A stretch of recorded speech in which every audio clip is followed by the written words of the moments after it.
péter le son là. C'est tellement bleu, on voit rien. Oh!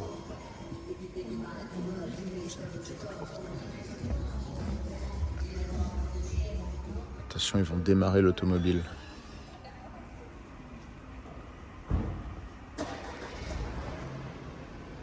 Première fois que vous verrez une P54 rouler. Pardon, 408, puisque maintenant c'est comment elle s'appelle.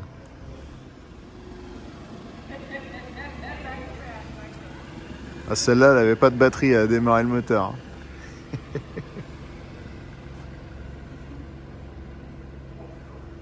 En fait.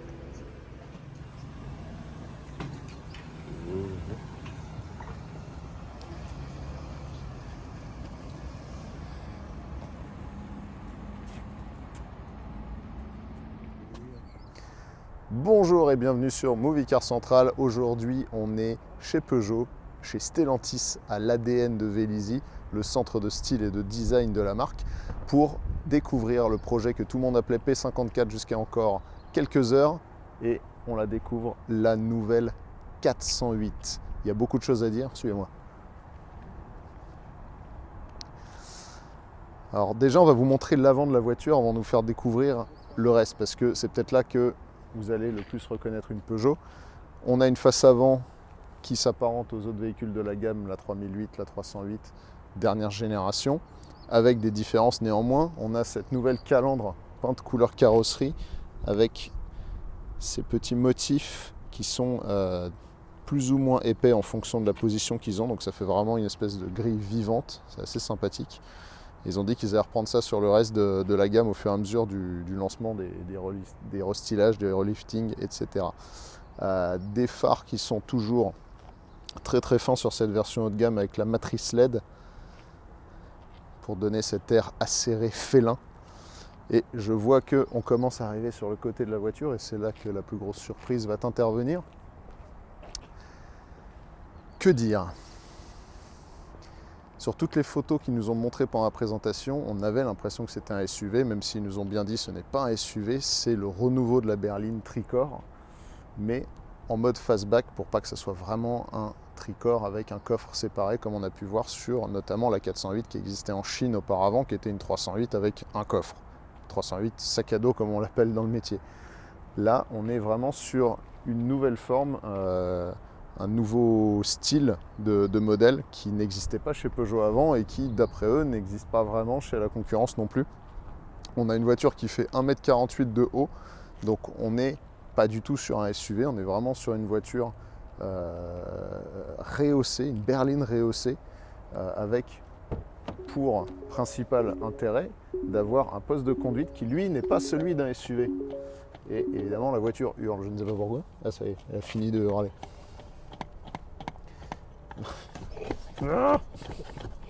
C'est pas grave, je couperai. Ou pas, puisque je coupe rien de toute façon.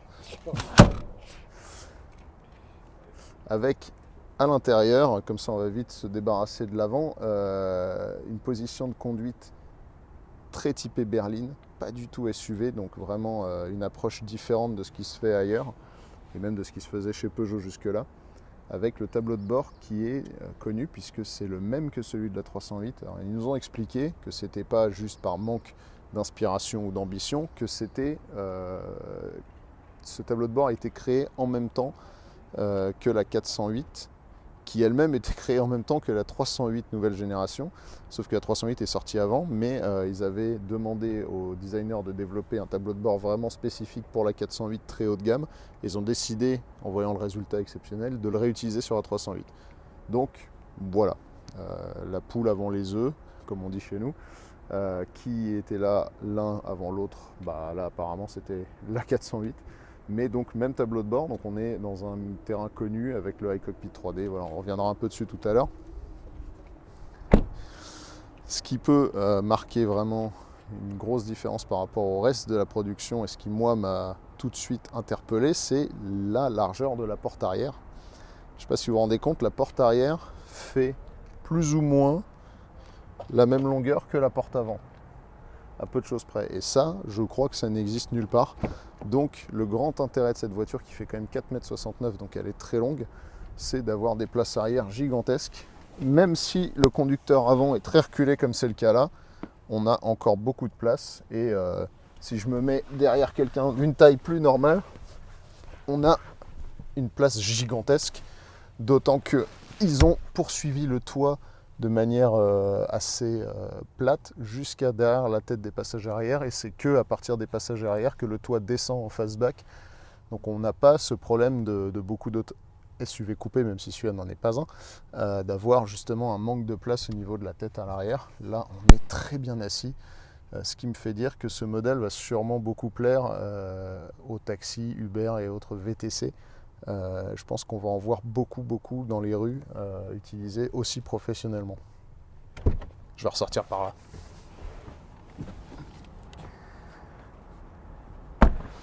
On arrive à la pièce de résistance, l'arrière du véhicule. Donc pour faire une forme harmonieuse malgré la longueur du véhicule et l'extrême hauteur de cette aile arrière, ils ont choisi de faire ce vitrage plongeant avec cette forme fastback. Ça fera débat, je pense. Ça fait débat déjà à l'intérieur de mon propre cerveau. Je ne me suis pas vraiment encore habitué à cette forme, ça viendra sûrement. Mais c'est vrai qu'en tout cas, comme il nous le disait, chaque pan de la voiture est travaillé. Il y a des cassures de forme partout. Regardez, même là, on a les protections d'ailes et la carrosserie est creusée derrière pour pouvoir avoir ce petit liseré. C'est vraiment c'est du travail d'orfèvre au niveau des matières et de toutes les petites jonctions de lignes. Au niveau du design, il y a vraiment un beau travail. Maintenant que vous avez découvert l'arrière, on va vous faire découvrir cet énorme pare-choc qui est là justement pour casser visuellement la hauteur de l'arrière du véhicule qui est très haut. Il nous expliquait que sans ça, on aurait une forme qui serait pas très esthétique et que justement là, on allie fonction et esthétique puisque c'est un vrai bumper qui peut absorber des chocs de la vie de tous les jours. Donc on a quelque chose qui est beau et en même temps a une utilité. Normalement sur cette version là on doit avoir un système d'ouverture automatique, mais c'est des pré-séries donc ça ne fonctionne pas.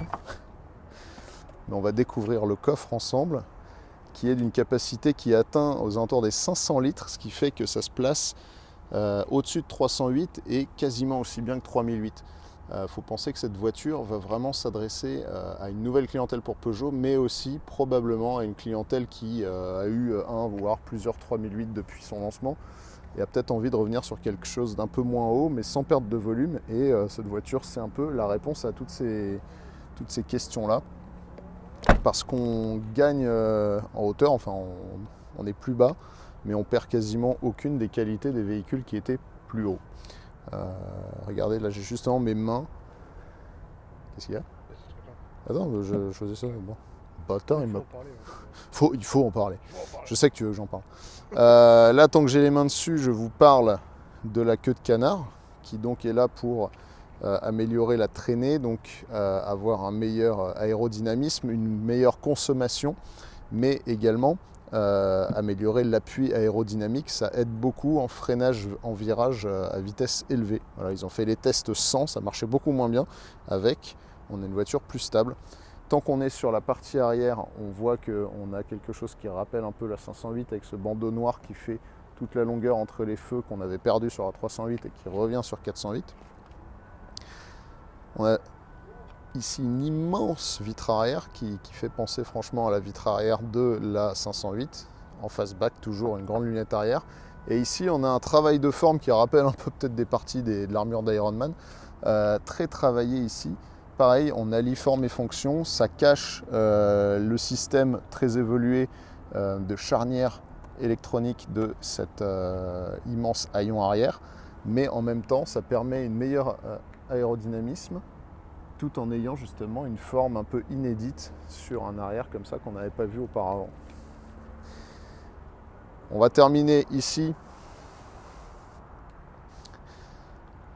pour la partie esthétique avec les jantes de 20 pouces qui sont absolument magnifiques. Ils ont fait un travail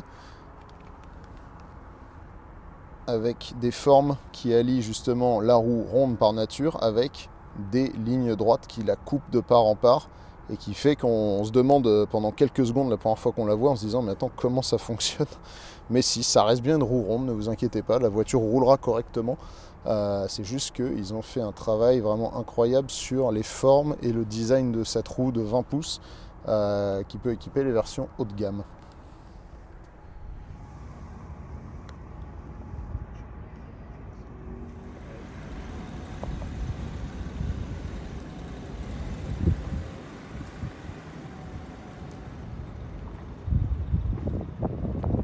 À bientôt, 408.